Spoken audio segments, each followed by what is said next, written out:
the main reason that Star Wars The Last Jedi isn't exactly the best Star Wars film is because of Snoke, like what they did with his character and whatnot. Like, first of all, he was killed too easily. Like, if you think about Valkorion in Star Wars The Old Republic, it took loads of effort to kill him, whereas Snoke, he just died almost instantly. Like, it was almost pathetic, to be honest. Like, and also, in Star Wars The Force Awakens, Snoke, he says to General Hux, bring Kylo Ren to me so I can complete his training. Now, I don't remember seeing any such training in Star Wars The Last Jedi. So, here is the clip from The Force Awakens I was talking about. The fuel cells have ruptured. The collapse of the planet has begun. Leave the base at once and come to me with Kylo Ren. It is time to complete his training. So, that being said, like, we still don't fully know who Snoke is. Like, I think we know that he's a being from the unknown regions of space. Like an ancient being.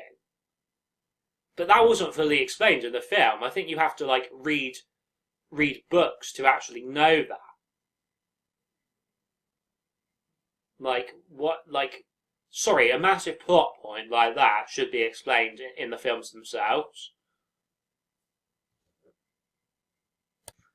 So yeah, if I remember rightly, there's more information about Snoke in Star Wars The Last Jedi, the Visual Dictionary, and the Star Wars Aftermath novels, I think. I mean, to be honest, it's fair enough if they want to leave his character as a mystery. Like, if they actually have the intent of explaining his character more in a future film. Whether that be a prequel to The Last Jedi when Snoke is still alive, or maybe, like, a sequel to The Last Jedi when Snoke somehow comes back to life. I don't really know, to be honest. But, like, if you have, like, no intention of explaining his character more, then why introduce him in the first place, and why kill him off so quickly? But anyway, I think, like, actors like Bertie Carvel and Rachel Lee Cook, I think they're legends, to be honest, because they do the voice acting in Star Wars The Old Republic, and I think they can see how crap Disney Star Wars is, and that's why they don't want to be associated with it. Because, like, I mean, like, Star Wars The Old Republic, like, the video game, like, came about before Disney bought Star Wars. So, apparently, like, Jason Wilson is coming back in Star Wars The Old Republic. Now, for those who don't know, Rachel Lee Cook voices Jason Wilson. So it's only the dark side version of Jason that is coming back.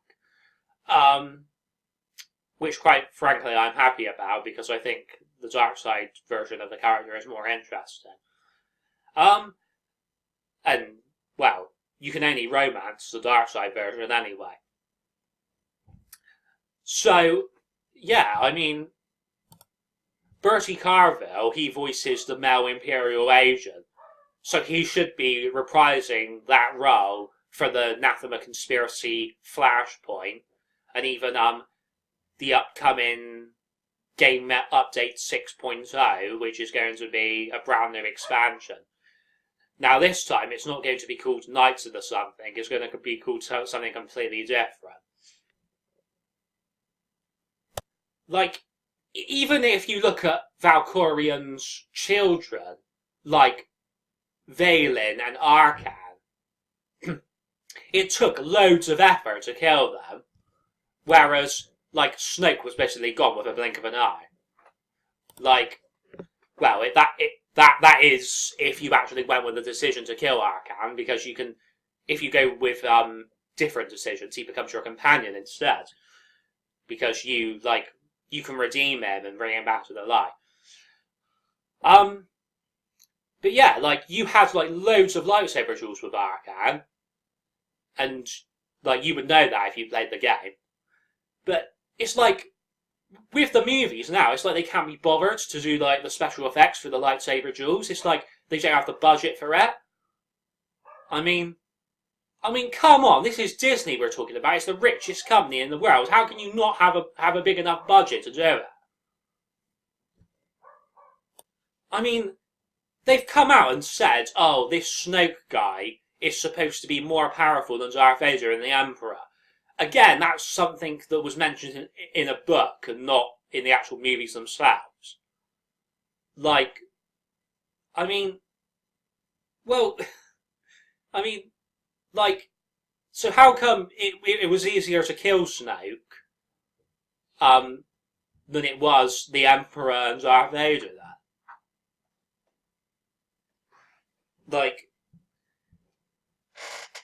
Like, 1 minute this Snoke guy is really powerful, and the next minute he's really weak and old and decrepit. Like, make your minds up. Like, how to gauge this guy's power, for God's sake, Disney and Lucasfilm. I mean, like, maybe this guy was massively powerful in the past, but now he's become weak. Because something has obviously happened to him that has made him scarred like that. And battle damaged. Maybe like Force Lightning attacked his skin or something. But, I mean, it looks to me like he had hair at one point. I mean, you can you can still see a few hairs there. So what I mean is, he probably had more hair at one point or another. I mean, obviously you see like the hair on the eyebrows there. So, basically, a lot of people, including myself, like thought Last Jedi would be a better film if Revan was in it. Like, even if, obviously, like, he would be a ghost at this point. Or unless he somehow, like, the Force manifested him back to life somehow. I mean, don't get me wrong. Like, the film would have still been quite bad, even if Revan was in it. Because all of the other stuff would have still happened anyway.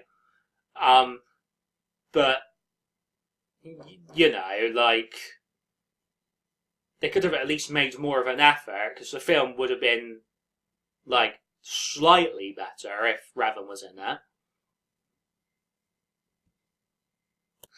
I mean, because at the moment, this new trilogy seems like original trilogy 2.0, and I think at this point, people were just, like, bored of seeing the same old shit on our cinema screens. So, it will be interesting to see what has gone on in Jason Wilson's life all of this time that she's been parted for the Sith Warrior. And, yeah, I'm very much looking forward to her return.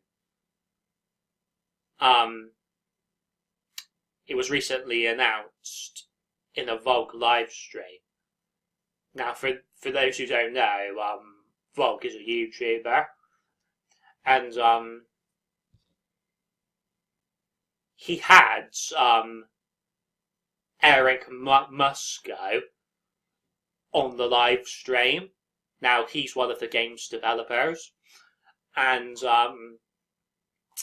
basically, I reckon that Jace has found another lover, and maybe she's become a Sith master, but maybe she's just waiting for the Sith warrior to return into her life, and then she'll dump her new lover.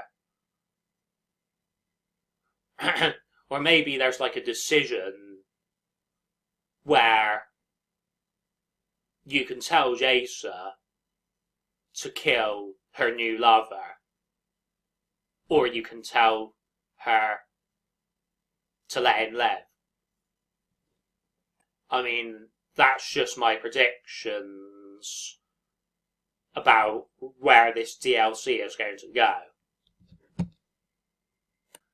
So you can see that I'm more interested and engaged in the Old Republic than I am the Star Wars movies at the moment.